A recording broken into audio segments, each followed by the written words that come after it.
There is one ability that is worth more than intelligence, money, or talent: the ability to remain calm when everything around you seems determined to steal your peace. Very few people develop this strength because most believe their emotions are controlled by circumstances. They blame traffic, their boss, their family, the economy, or other people's behavior. But there is one difficult truth to accept. If someone can change your mood with just a few words, then that person is controlling a part of your life. Think about your last week.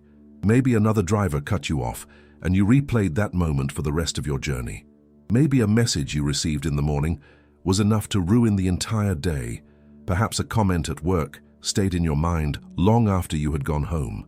Or maybe criticism from someone close to you stole your peace for hours. Notice what all of these situations have in common. They lasted only a few moments, yet they continued living inside your mind long after they were over. This is how most people lose their freedom without even realizing it. Not through great tragedies, but through small emotional reactions repeated day after day. The ancient Stoics discovered something extraordinary. Real peace does not begin when the world finally stops testing you. It begins when the world loses the power to control what happens inside you. Today, you will discover how to develop that strength. Not a fragile calm that disappears at the first sign of difficulty, but a deep serenity built on principles that have endured for centuries and continue to transform lives. And everything begins by letting go of a belief that most of us have carried since childhood. Marcus Aurelius wrote to himself every morning that he would meet people who were ungrateful, arrogant, selfish, impatient, and driven by envy.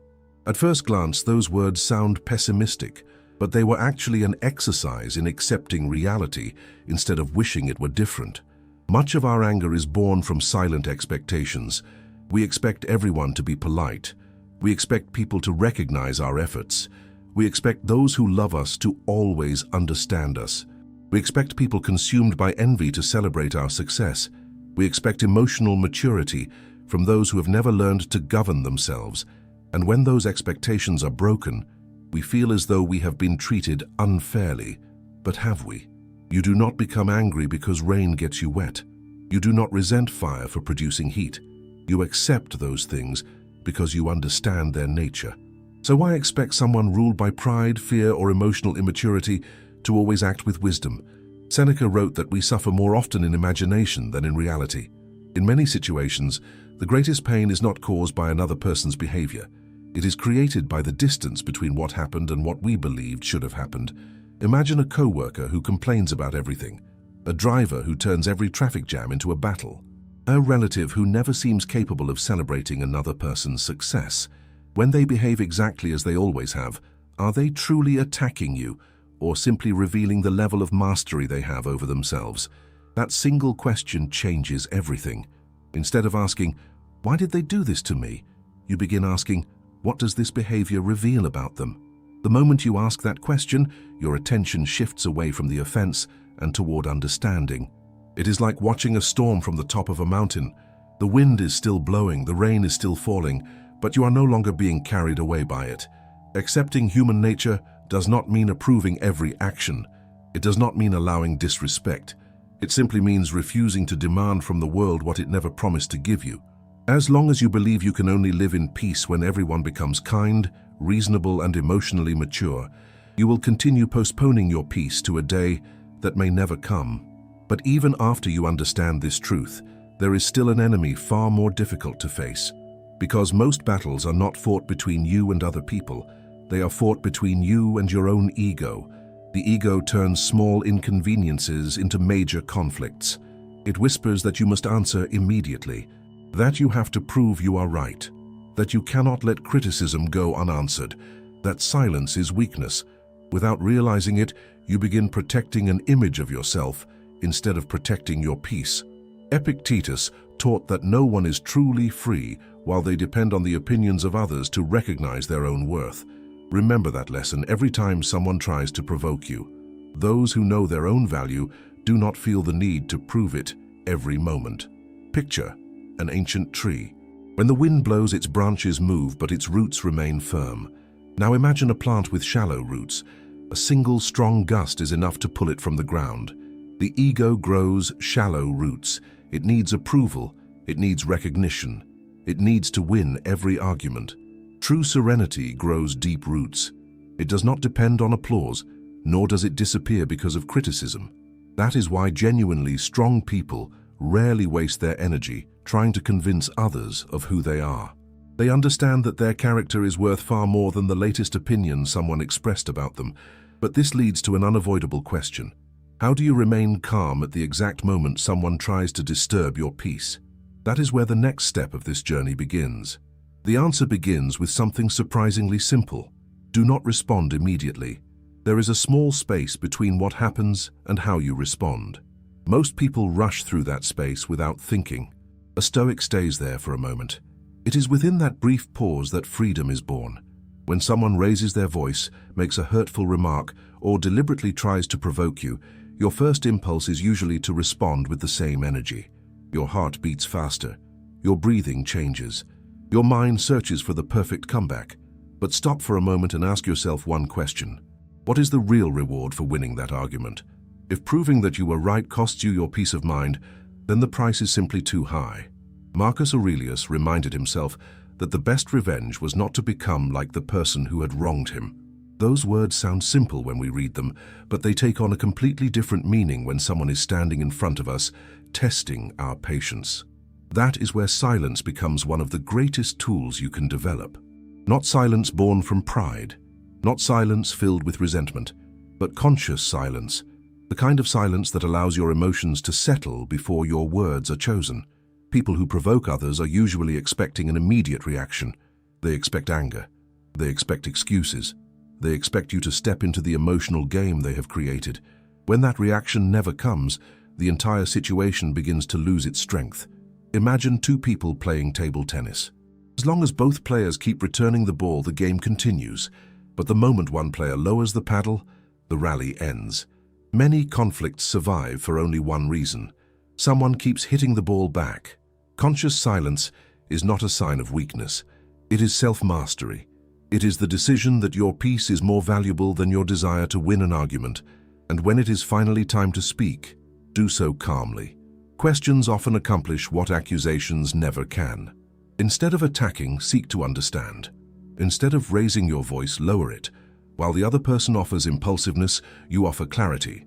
That difference is often more powerful than any clever argument. If this video is helping you see life from a different perspective, subscribe to Stoic Spring.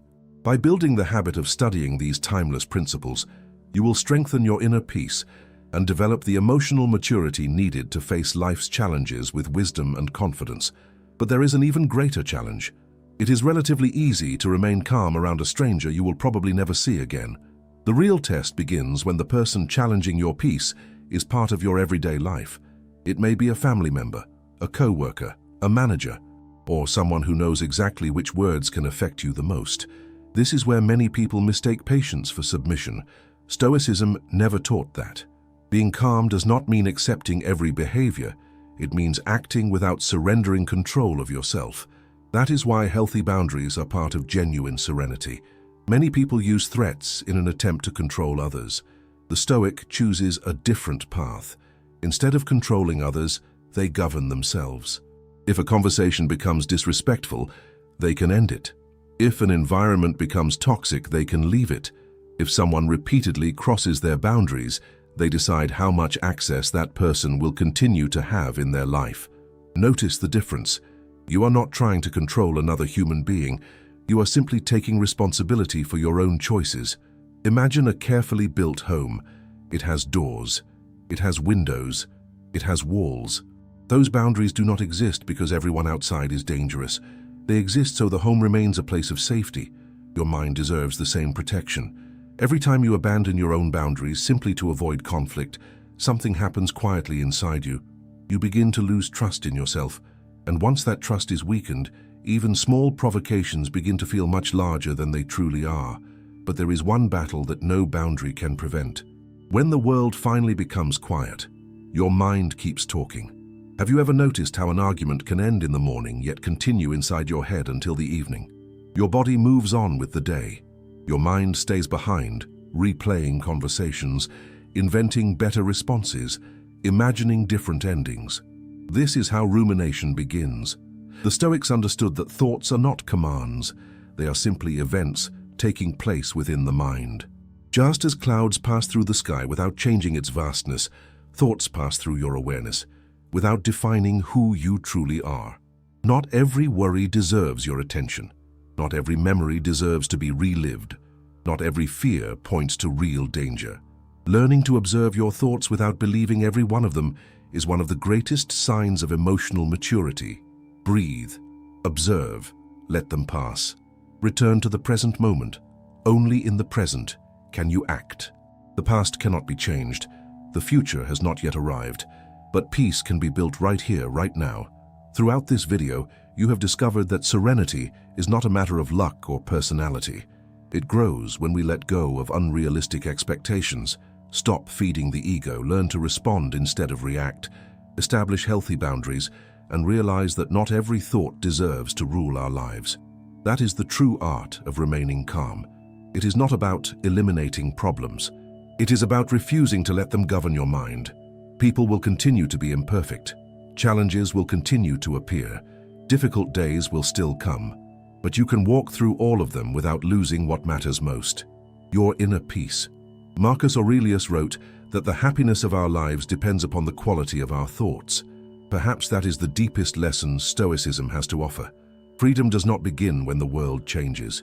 It begins when you stop handing the world control over your mind.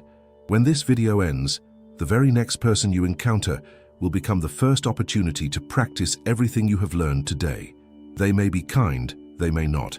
Either way, your response will remain your choice. If you have decided to build that inner fortress, write in the comments, "My peace depends on me," and subscribe to Stoic Spring.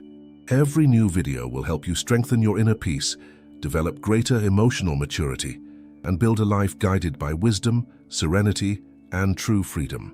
I'll see you in the next video.